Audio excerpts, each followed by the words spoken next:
네, 안녕하세요. 염승환입니다. 자, 오늘 함께 배우기, 오늘 제목은요, 오늘 이제 6월 22일인데, 주식의 시대, 저도 많은 좀 고민을 하고 있는데, 정말 한국 증시가 이러다 또 말면 안 되는데, 참, 재평가를 받을 거라고 생각하고 있고요. 예, 아파트의 시대가 지난 몇십 년간 이어졌지만, 이제 주식의 시대가 그러니까 갑자기 아파트가 이제 저물고 그 얘기를 하는 건 아니고요.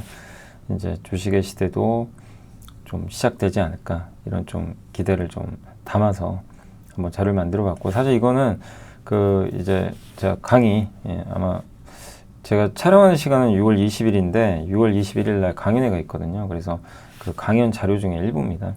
아직 다 만들지 못했는데, 그래서 그때 요청도 하셔가지고 강연회 좀 영상도 좀 올려주시면 안 되냐. 근데 이제 그거는 좀 기술적인 문제가 있어가지고 좀 쉽진 않아요. 막 강연회 영상을 찍기가. 그래서 일단 이번에는 제가 일단 강의하는 내용, 아직 다는 못 만들었는데 그 강의하는 내용, 그러니까 사실 강연할 때 이런 내용들 좀 주로 하거든요. 이제 그때그때 바뀌긴 하는데 그 내용을 좀 담아봤어요. 그래서 아직 다 완성은 안 됐지만 제가 만든 것들 일단 보여드릴게요. 그래서 사실 이제 제가 21일 날 강의할 내용 중에 하나입니다. 한국 증시 재평가 한번 소개해 드릴게요.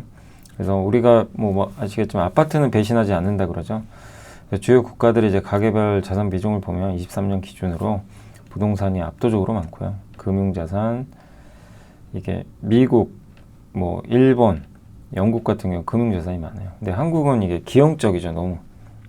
표현이 좀 그렇지만 사실이죠. 한국은 너무 부동산이 많아요. 그냥 웬만한 가계자산 다가 부동산입니다. 그래서 79.4. 극도로 부동산이 집중된 편중을 좀 보이고 있고요. 근데 그렇게 될 수밖에 없었던 게 지금 요즘에 100억 넘는 아파트도 나오잖아요. 참 100억, 야 이게 말이 100억이죠. 비싸죠. 너무 비싸죠. 근데도 100억에서 거래가 형성되고 있고, 그렇게 됐던 배경은 한국은 아파트가 될 수밖에 없었던 구조였어요. 그동안 옛날 이제 박정희 대통령 시절부터 수출주도 제조업 육성을 하면서 도시화를 촉진시켰고, 그게 주택 수요를 좀 급증시킨 또 원인 중에 하나. 그러니까 도시에 주택을 만들어야 되니까. 그리고 부동산 가치가 상승하는 게 결국 국가 발전과 이제 동의어가 됐던 거죠. 그리고 선분양. 건설사가 돈이 없어도 미리 선분양 받아서, 많은 국가 후분양 제도거든요. 근데 우리는 선분양이죠. 그러니까 여러분이 돈을 먼저 내죠. 내고 그걸로 개발을 하는 거죠. 그리고 강남 개발. 강남에 8합군 만들고, 강남을 이제 정부가 지정해서 개발을 해버렸죠. 거기가 이제 결국 부의 상징이 됐고, 강남 아파트, 요게 진짜 우리 한국엔 최고 부의 상징이죠. 그래서 사람들이 다 거기를 사고 싶고, 어떻게 보면 욕망의 상징이죠. 그러다 보니까, 근데 공급은 적어요. 공급은 너무 적고, 재건축도 못하게 그동안 막아버렸었잖아요, 예전에. 그러니까 이제 가격 계속 오르는 거죠. 뭐든 공급이 줄면 가격은 오릅니다. 너무 단순한 이치죠. 근데 어쨌든 그걸 규제한다고 될 문제가 아니었거든요. 그러다 보니까 역효과가 계속 나면서 가격은 올랐던 거죠. 근데 또 한 가지가, 그러니까 이 강남 아파트는 슈퍼 자산이에요. 지금 어떻게 보면 이제 같은 급으로 이제 올라섰고, 사람들은 이제 강남 아파트를 사곤 싶지만 사실 누구나 사기는 어렵고, 그러니까 이제 가격은 더 오르는 그런 슈퍼 자산이 돼버렸습니다. 그리고 아파트가 이렇게 또 인기를 끌었던 건 이게 수익률인데, 보시면 아파트의 수익률이에요. 서울 아파트 굉장히 안정적입니다. 그냥 손해를 안 봐요. 아파트는 그냥 가만히 들고 있으면 올라갑니다. 수익률은 낮아요. 어디보다? 코스피보다. 누적으로. 근데 코스피는 이 변동성을 보시면 장난이 아닙니다. 이걸 어떻게 견딥니까? 이게 23년까지 데이터거든요. 오르긴 하는데, 어떤 흐름이죠? 결국은 이제 이 등락폭이 너무나 큰 거죠. 그러니까 이제 이 누적으로 봤을 때, 누적 수익률이니까 매년은 아니고 누적 이렇게 더한 거죠. 더해 봤을 때 결국 아파트가 수익률 자체는 지더라도 이 변동성이 적어서 누구나 수익을 낼 수 있게 돼버린 거예요. 근데 주식은 여기서 사면 망하죠. 망한다는 표현 좀 죄송합니다. 망하는 것까지는 아닌데, 여기서 사면 힘들죠. 너무 힘들죠. 예. 너무 높은 데 사버리면. 예. 그러니까 너무 고통스러워. 예. 그래서 여기서 사셔가지고 여기다 팔고 나가신 분들 분명히 계실 거고. 예. 주식 다시는 안 해. 주식하면 패가 망신해. 예. 역시 그 말이 맞았어. 이제 이러고 또 나가시는 부분도 계실 거고. 예. 근데 여기서 하신 분은 또 수익률이 좋잖아요. 그러니까 이게 너무 편차가 심하니까 이 등락폭이 너무 심하다는 게 그게 이제 주식으로 수익 내기 어려웠던. 그러니까 결국 아파트는 배신하지 않고 주식은 배신도 많이 하고 예, 이런 경우들이 있었던 거죠. 근데 이제 바뀌고 있죠. 코리아 디스카운트. 예. 국장 탈출 진흥수. 이제 이거는 사라지지 않을까 저는 그렇게 보고 있어요. 이제 우리나라의 제일 문제가 이 대리 문제. 예, 재벌 총수랑 경영자가 있으면 이 경영자는 재벌 총수의 눈치를 볼 수밖에 없어요. 그죠? 그러니까 이분을 위한 그 경영을 할 수밖에 없고 밑에 소액주주는 중요하진 않아요. 왜? 생사일타권은 대리인 입장에선 여기가 더 중요하거든요. 예. 그러니까 소액주주랑 어떤 의사결정을 할 때 뭐 예를 들면 어디다 공장을 지어요. 예. 뭐 공장 짓는 거는 소액주주나 대주주 입장에선 예. 어쨌든 회사가 잘 된다면 같이 동일하게 이제 접근할 수 있는데 예를 들면 물적 분할 같은 거 있죠. 예. 이번에 파마 리서치 사건. 뭐 뭔지 아시죠? 예. 대주주한테 절대적으로 유리하죠. 이런 부분들. 예. 인적 분할을 하는데 파마 리서치가 사업회사가 알짜잖아요. 거기 리주라는 사업하는 그 지주사가 있어요. 지주사는 사실은 어떻게 보면 껍데기일 수 있어요. 예. 껍데기라는 표현 좀 그렇지만 어쨌든 근데 요 알짜 진짜 알짜는 25%밖에 못 받고 지주사는 75% 비정상이죠. 이런 일이 발생을 한 거죠. 이거 누구한테 유리하죠? 당연히 대주주한테 유리해요. 절대적으로 유리해요. 대주주한테. 그런 일이 지금도 자행돼요. 지금도. 저 대리인 문제입니다. 저 경영자는 당연히 이 대리인 문제가 발생할 수밖에 없는 거죠. 이걸 결정하는 이사진은 소액주주 가치보다 그런 일들이 뭐 한두 개가 아니었던 거죠. 그래서 이게 하나를 뭐라 그러는 게 아니라요. 우리나라 지배구조 이렇게 돼 있어요. 대부분의 기업들이 하나의 예시죠. 김승 회장이 하나 지분을 22.7% 갖고 컨트롤하는 거죠. 이 소수 지분 가지고 그룹 전체를 통제하고요. 여기에 경영하는 대리인은 어쨌든 재벌 회장님의 과 소액주주가 있다면 재벌 회장님 편을 들 수밖에 없어요. 구조 자체가 그래요. 그래서 그거를 바꿔야 되는데 못 바꿨던 거죠. 법적으로 보호가 안 되니까. 그래서 이번에 하는 게 뭐죠? 이걸 법적으로 보호하자. 그 상법 개정하는 거죠. 그래서 제일 충격적이었던 게 우리 알잖아요. LG화학. LG화학, LG엔솔 상장. 아직도 LG화학 주주들한테는 아무런 보상도 안 해요. 그러니까 저는 아직도 좀 LG그룹한테 요청드리고 싶은 건 LG화학 주주분들은 도대체 지금 어떻게 해야 되냐 이거죠. 왜 LG엔솔이 분할했잖아요. 물적 분할하고 나서 뭔가 좀 저는 보상을 해야 된다고 생각은 하는데 피해를 엄청 봤잖아요. 이 물적 분할 때문에 정말 충격적인 사건이었고 우리나라 최악의 사건이죠.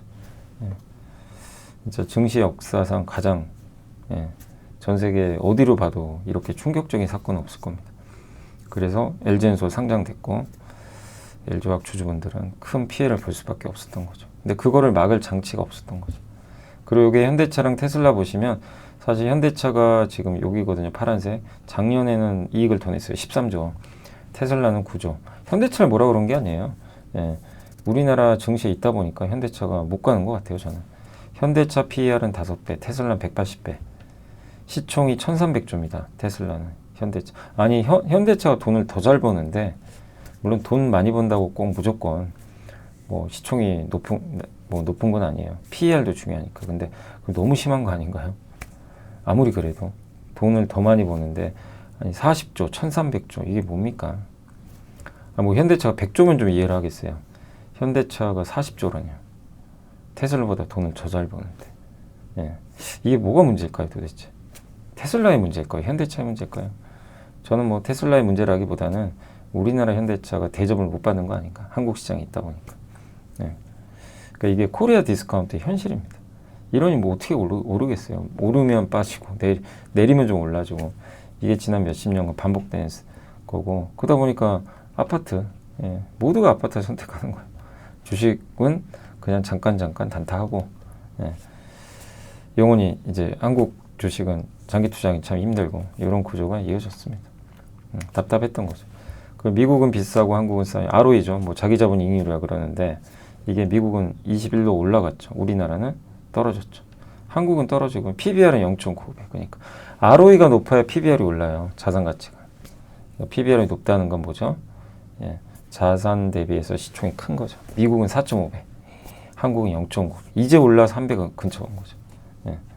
주주환원율. 주주환원 많이 하면 ROE가 올라가거든요. 근데 미국 보세요. 한국. 상대가 안 됩니다. 주주들한테 이제 주는 게 얼마 안 되는 거죠. 자, 그리고 이제 또 가장 대표적인 게 애플이죠. 애플 주가가 진짜 요즘에 안 좋지만 24년까지거든요. 이렇게 많이 올랐어요. 애플 주가가. 예, 여기 보시면.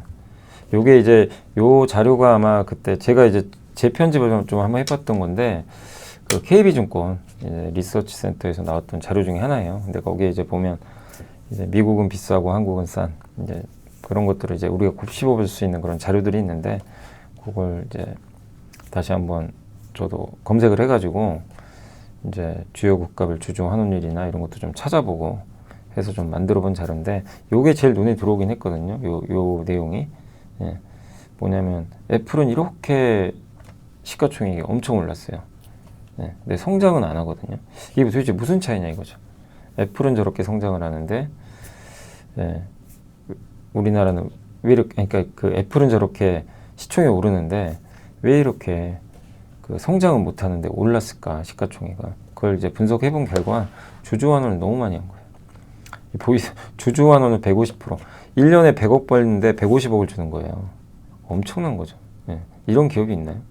그 미국은 이게 세계 1등 기업이 이러고 있어요. 그냥 다 돌려줘요. 그러니까 주가 그냥 오릅니다. 성장을 못 하는데. 이게 분기 성장률이 이렇게 꺾였잖아요. 예. 23년 매출 성장 마이너스.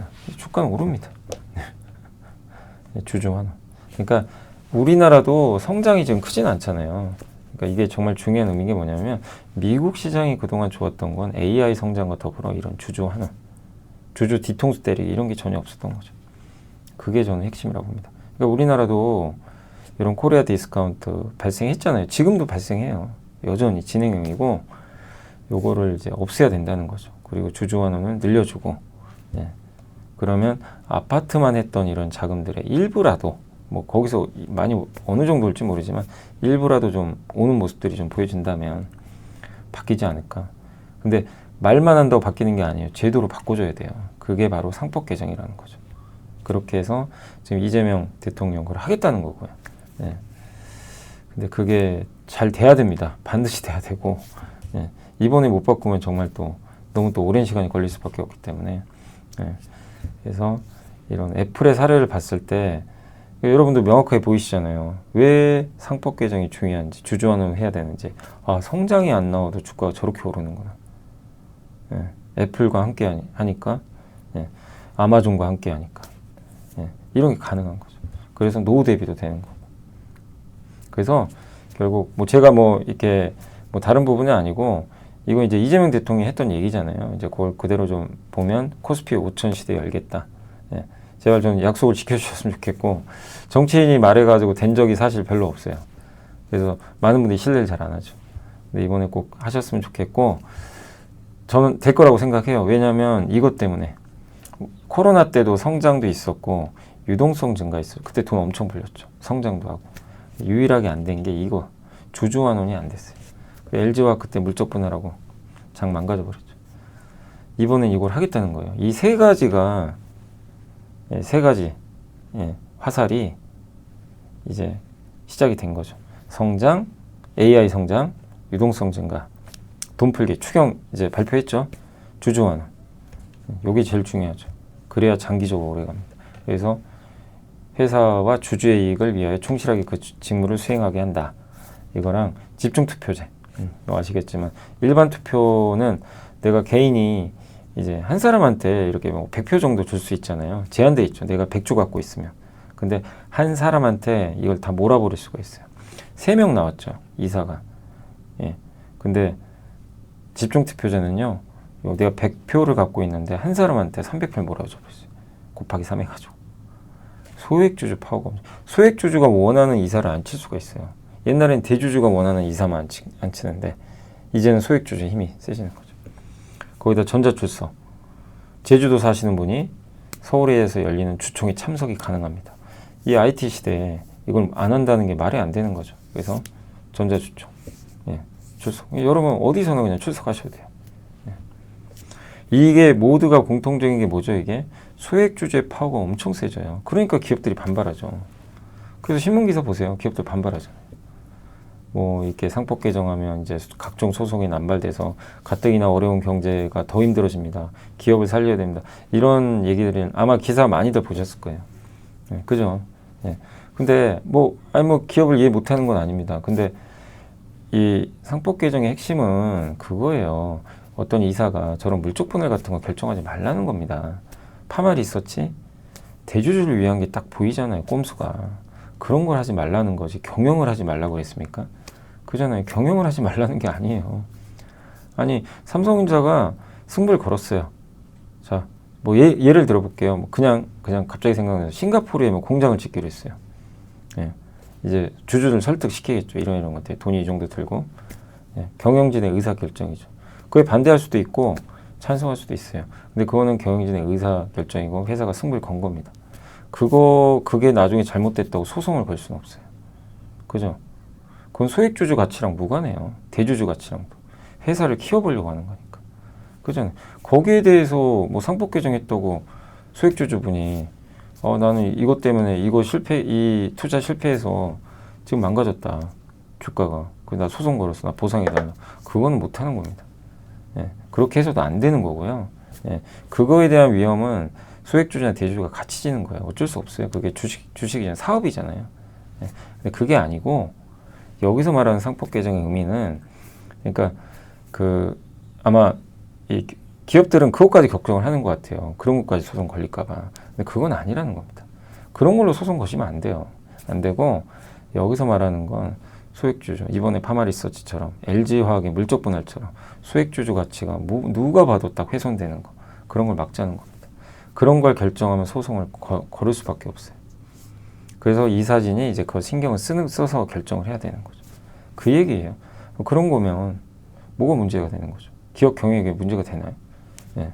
어떤 문제가 되죠? 그리고 그런 것들을 법적으로 보호해주고 주가지수 오르고 기업들도 레벨업, 기업 소액주주 가치 올라가서 예. 주가도 오르고 그러면 우리 개인들의 노후 대비도 되고 예. 경제가 오면 오히려 더 좋아지는 거 아닌가요? 예. 선순환 구조, 주식시장도 부양되고 그럼 기업들 자금 조달하기가 더 쉬워지고 예. 이재명 대통령이 했던 얘기가 그거거든요. 그러니까 기업들의 반발을 뭐 모르는 건 아니지만 제가 이제 말씀드리고 싶은 건 요즘 그거예요. 예.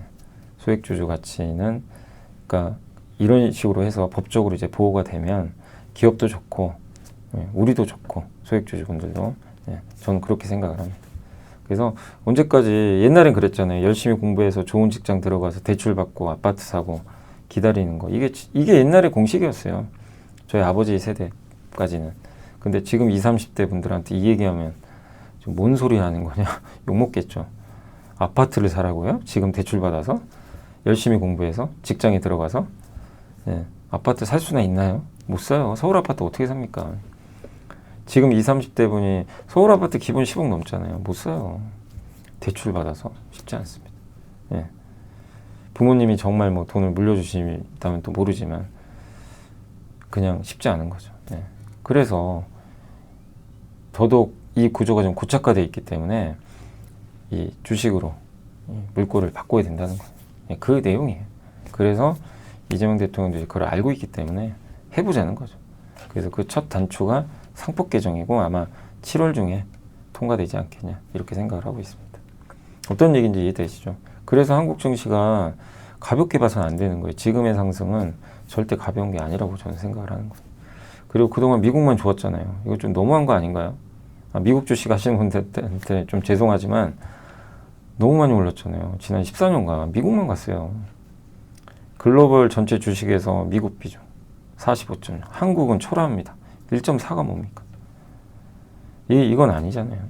그러니까 좀 이제 좁히자는 겁니다. 그래서 올해 실제 미국 증시 올해는 역전했어요. 그래봐야 전체로 따지면 얼마 되지도 않습니다. 지난 몇 년을 따지면 한국은 아직도 초라해요. 갈 길이 멀죠. 그래서 적어도 이제 미국 증시와의 수익률 격차를 이제 올해부터 좁히기 시작했고, 이거는 저는 계속 몇 년 이어지지 않겠냐 이렇게 생각을 하고 있습니다. 그 돈은 정직하죠. 이건 예전에 한번 보여드렸지만 코로나 때 돈 풀고 주가 폭발, 레고랜드, 그 다음에 전쟁, 물가, 그래서 금리 인상하고 물가 높고 전쟁 터지고 레고랜드 발생하고 그때 주식시장, 그때 부동산도 빠졌어요. 심지어 돈을 푼 걸 조이잖아요. 자산은 빠집니다. 돈의 가치가 올라가니까. 근데 지금은 다시 돈이 풀리는 시기죠. 그럼 어디로 갈까요? 예금은 안 가요. 이미 예금에서 돈 빠졌죠. 주식 아니면 부동산이고, 이미 부동산도 가고 있어요. 서울 아파트값 장난 아니죠 지금. 그중에 일부가 이제 주식으로 오고 있죠. 고객 예탁금 들고. 네. 그래서 이 M2는 계속 느는데, M2가 이렇게 줄어들 때는 전체 부동산 주식 다 안 좋아요. 네. 언젠간 또 그런 일이 발생하겠지만 돈이 이렇게 풀릴 때는 여기에 맡기셔야 돼요. 이 흐름에. 네. 시장이 괜히 가는 게. 그러니까 세 가지입니다. 정부가 성장을 표방했어요. AI로. 두 번째, 돈 풀기. 돈 풀면 자산 가치가 레벨업 돼요. 세 번째, 주주 환원. 장기 투자의 토대를 만들어주겠다. 그래서 주식으로 배당도 받고 생활비도 할 수 있게 하는 시스템을 한번 만들어 보겠다. 이 세 가지가 지금 그 어떤 시절에도 없던 이 세 가지 화살이 다 이제 발사가 된 거예요. 이 세 가지 화살. 네. 이게 관역에 제대로 이제 맞춰야 되는데 지금 가고 있는 과정이죠. 그렇게 생각하시면 되겠습니다. 우리나라 PBR 지금 한 배도 이제 한 배 정도 됐죠, 거의. 그래서 옛날 최고 PBR이 뭐 1.4배도 있었는데 우리나라가 보통 평균 PBR이 1.15배래요. 그러니까 제가 이것도 뭐 거기까지 간다 막 이렇게 설레발 치는 게 아니라 한국의 평균 PBR이요 역사적으로 1.15배였대요. 그럼 3,400 나옵니다. 그래서 이번엔 3,300에서 400 정도에서 한번 고점 찍지 않겠냐, 단기적으로 그렇게 좀 보고 있는 거예요. 거기가 평균이고, 그리고 여전히 외국인 지분율 얼마 안 돼요. 평균이 33인데 지금 31.3이니까 아직 외국인 살 여력은 많이 남아 있습니다. 자, 그래서 거기까지 이제 그래서 시장을 좋게 보는 거예요. 예, 이 시장은 아직 끝나지 않았다. 요런 내용들을 이제 강의 때 할 예정이고, 그 다음에 이제 몇 가지 아이디어만 간단히만 요런 이제 내용들을 이제 붙이죠. 제가 강의하는 건 뭐냐면 주로 이제 먼저 시장이나 전반적인 거 먼저 설명을 하고, 지금 왜 조심해야 된다, 지금은 괜찮다, 이런 거 이제 먼저 설명한 다음에 그 다음에 이제 요런 순서로 가요. 그 다음에 하나씩 섹터 뽀개기 합니다. 그래서 제가 이번에 이제 저는 정부 정책을 되게 중요하게 보기 때문에 서해안 에너지 고속도로, 이것도 많이 설명해 드렸지만 AI 성장을 위한 필수 조건이죠. 여기서 발생한 전력을, 이런 데서 발생한 전력을 여기 반도체나 바이오나 데이터 센터 이런 데 보내줘야 되거든요. 그래서 고속도로 깔겠다는 거예요. 에너지 고속도로. 근데 해저 케이블로 까는 게 서해안 고속도로입니다. 해저. 요게 HVDC. 전압으로 올려서 직류로 쫙 보내요. 그러면 전력 손실이 엄청 적어요. 굉장히 효율적이죠. 요걸 하겠다는 거고. 요 전력선 만드는 기업이 LS전선, 그러니까 LS죠. 대한전선. 그 다음에 요거 변환해 주는 거. 전압을. 그게 변압기 만드는 회사가 LS 일렉트리. 그게 있고. 그 요런 데서 이제 전력을 생산할 거 아니에요. 이런 태양광이나 풍력이나 해상풍력. 그런 것들을 이제 운영하고 개발하고 수익하는 회사가 이제 SK 이터닉스죠. 이런 기업도 있고. 그러니까 여기에 관련된 기업들이 찾아보는 거죠. 그래서 우리나라 송전 설비가 너무 확충이 안 됐어요. 이걸 통해서 송전 설비도 깔고. 이게 에너지 고속도로의 핵심이고, 여기서 그럼 누가 수혜를 받는지 이제 분석을 해서 찾아내는 거죠. 그리고 또 한 가지가, 이것도 제가 한번 소개해드렸던 거지만, 저희 투혼투게더에 서울호텔 공급 부족으로 가시죠. 그러면 이거를 저도 이 호텔 뭐 괜찮을까? 이제 그 고민 안 한 거 아니에요. 너무 종목도 작고 공급 부족. 뭐 얼마나 되겠어? 막 이런 생각했는데 제가 한번 분석해봤거든요. 들어가서 제대로.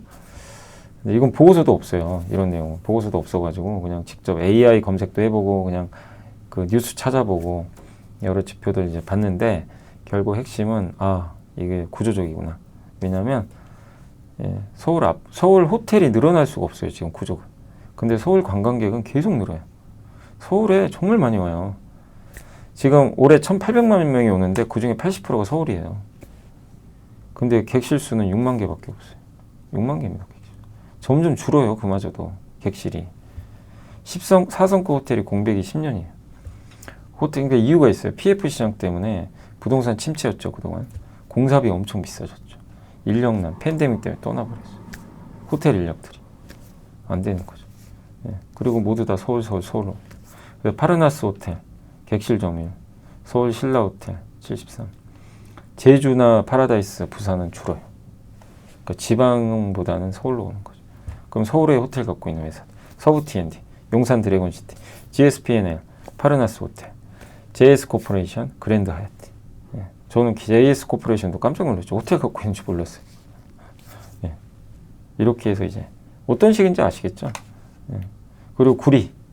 저는 올해는 금보다 구리를 좋게 보거든요, 개인적으로. 그래서 구리가 데이터 센터, 뭐 정말 많이 필요하죠. 데이터 센터, 반도체, 전기차, 해상풍력, 육상풍력, 태양광, 원전, 뭐 안 들어간 데는 없어요. 근데 발전소, 그러니까 아까 AI, 서해안 에너지 고속도로랑 다 연결되잖아요, 구리도. 여기도 구리 필요하잖아요. 우리만 그러겠습니까? 전 세계가 다. 데이터 센터 많이. 아랍에미리트 데이터 센터 엄청 깔아야 됩니다. 그죠? 구리 수요가 중국을 별개로 하더라도 증가하는 거죠. 그럼 구리 관련된 거. 그래서 요즘에 뭐 풍산, 뭐 LS, 일진전기, 미국의 프리포트 맥모란, 서던코퍼 찾아보시면 돼요. ETF. 예. 이런 식으로 이제 압축을 합니다. 어떤 건지 아시겠죠? 그래서 보통 저는 이렇게 탑다운 방식으로 해요. 탑다운 방식. 그러니까 먼저 딱 산업을 보고 내려가서 종목을 고르고요. 반대도 있어요. 전자공시로 찾는 경우가 있죠. 그건 이제 버텀업. 그래서 저는 이제 VIP 자산운용이 주로 투자하는 기업들을 많이 봅니다. 예. 그래서 이제 최근에 휴메딕스, SMCG, 뭐 유리용기 이런 쪽도 있고 몇 개 있죠. 예. 그래서 이제 그런 것들도 찾아보고 하는 거죠. 예. 그래서 그런 걸 이제 종합해가지고 제가 이제 보통 강연회 할 때 소개해드리는 거예요. 다 말씀드렸던 내용들. 자, 그리고 마지막으로 이제 어쨌든 이제 상법 개정이 될 거기 때문에 예, 거기 관련돼서 예, 말씀을 드리면 제가 좀 안 보이니까 요게 이제 작년 5월 말 기준으로 고배당주들입니다. 이렇게 배당 수익률이니까 참고하시면 되겠고 예, 요거 이제 그리고 요게 그 상법 개정이 되면 아무래도 공기업의 압력이 들어가겠죠. 공기업들이 솔선수범해야 되잖아요. 그래서 대표 공기업이 강원랜드, 한국전력, KTNG 예, 이런 데가 주주원을 더 늘리겠죠. 그리고 제일 수혜는 뭐 아무래도 증권과 지주사니까 상법 개정이. 그래서 대표적인 지주사.